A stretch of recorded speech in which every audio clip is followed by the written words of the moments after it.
Hello everyone, this is my first YouTube channel with this first YouTube video, and this is all about the in detailed explanation of trireme with on screen notes for your reference.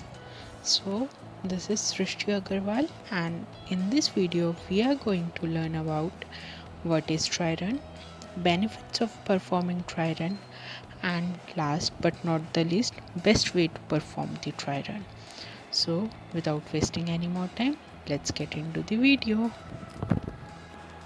Okay, so first of all, what is trireme? अब होता क्या है जब आप लोग programme लिखते हो, programme लिखने के बाद उसको कंपाइल करते हो और रन करते हो, तो जो कंपाइल करता है वो भी कंप्यूटर करता है, रन करता है वो भी कंप्यूटर करता है। कंपाइल के टाइम पे वो आपको एरर्स बता देता है कि क्या क्या, और रन करते टाइम वो आपको जिस भी लाइन पे जो भी आपका आउटपुट आ रहा होता है और जो भी एवेल्युएशन होती है सारी वो बैकग्राउंड में करके खुद से आपको आउटपुट दे देता है, राइट। बट लेकिन trireme में क्या होता है, हमारे पास वो जो प्रोग्राम लिखा हुआ है उसको ना कंपाइल कंप्यूटर करेगा ना रन करेगा।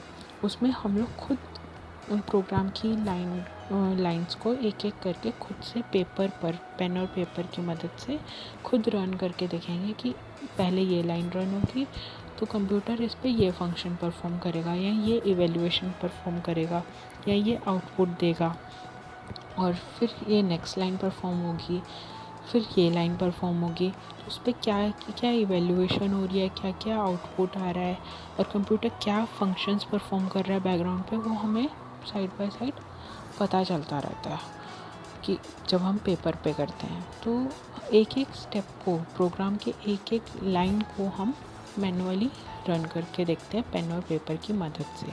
इसको हम ड्राई रन कहते हैं। अब ड्राई रन को हम लोग स्टैटिक टेस्टिंग और mental run of the code भी कहते हैं। स्टैटिक टेस्टिंग इसलिए कहते हैं क्योंकि जब हम कंप्यूटर रन करता है तो कंप्यूटर कंपाइल करके खुद टेस्ट करता है, और स्टैटिक मीन्स स्टेबल। तो जब हम लोग रन करते हैं तो क्या होता है, हमें पता चल जाता है यार यहाँ पे ये एरर आ रहा है और इस पे ये गलती है और हम इसको ठीक कर सकते हैं, और हम वो मेंटल अपनी दिमाग की मदद से कर रहे हैं और रन भी हमारा वो दिमाग कर रहा है ना, तो इसलिए हम इसको mental run of the code भी कहते हैं। Okay, so the next is कि ड्राई रन हम क्यों परफॉर्म करते हैं और इससे हमें फ़ायदा क्या होगा। ड्राई रन परफॉर्म करने का हमें फ़ायदा ये होता है कि जब हम ड्राई रन करते हैं या तो हमें लॉजिकल एरर्स पता चलते हैं कि हमारे प्रोग्राम में लॉजिकल एरर्स कौन से हैं। लॉजिकल एरर्स वो होते हैं जैसे कि हमें तो प्रिंट आउट में तो चाहिए 0 to 10 काउंटिंग, लेकिन प्रिंट आउट में क्या आ रहा है 2 to 9 आ रहा है प्रिंट में काउंटिंग में, तो 2 3 4 5 6 7 8 9 ऐसे आ रहा है, जबकि हमें चाहिए था 0 to 10 काउंटिंग। तो इसमें क्या हुआ, ये लॉजिक में हमारे प्रॉब्लम है कि हमने कोई कंसेप्ट है जो गलत लगाया है, तो लॉजिकल एरर्स इनको बोलते हैं। सेकेंडली, अब आप खुद से जब एक एक स्टेप करके देखोगे कि कंप्यूटर क्या परफॉर्म कर रहा है फंक्शन, इस लाइन पे ऐसे परफॉर्म करेगा, इस लाइन पे ऐसे परफॉर्म करेगा, ये एग्जीक्यूशन परफॉर्म करेगा, ये इवैल्यूएशन करेगा, उससे आपके कंसेप्ट्स क्लियर हो जाएंगे और लॉजिक्स क्लियर हो जाएंगे और आपको कोड बहुत अच्छे से समझ आ जाएगा, और फिर आपको अपने कोड पे कॉन्फिडेंस भी हो जाएगा कि मेरा कोड सही है और मेरा आउटपुट भी सही आएगा। तो उसी तरीके से कॉन्फिडेंस भी बिल्ड हो जाएगा, कंसेप्ट्स भी क्लियर हो जाएंगे और क्लैरिटी भी आ जाएगी और लॉजिकल एरर्स भी आपके। तो द नेक्स्ट इज़ कि ड्राई रन आपको कैसे परफॉर्म करना है। ड्राई रन परफॉर्म करने के लिए बिलीव में जो मैंने आज तक अपने साथ किया है, मैं खुद करती आ रही हूँ फॉलो, वही मैं आपको बताऊँगी। और जब से मैंने सी प्रोग्रामिंग स्टार्ट किया है और जावा तक, मैंने हमेशा ये ड्राई रन मेथड फॉलो किया है और हमेशा इसी तरीके से हर प्रोग्राम को समझा है, और जिससे कि कंसेप्ट एंड लॉजिक्स बहुत क्लियर हो गए हैं। अब एरर्स पॉइंट आउट करने में इतनी दिक्कत नहीं होती, ईज़िली फाइंड आउट हो जाते हैं। ड्राई रन करने के लिए आप क्या करो, एक अपना प्रोग्राम अपने सामने रखो अलग से नोटबुक में जिसमें आपका प्रोग्राम लिखा है। एक अलग से आप एक रफ पेन और पेपर ले लो, उस पेपर पे आप 2 सेक्शंस बनाओ, एक मेमोरी सेक्शन और एक आउटपुट सेक्शन।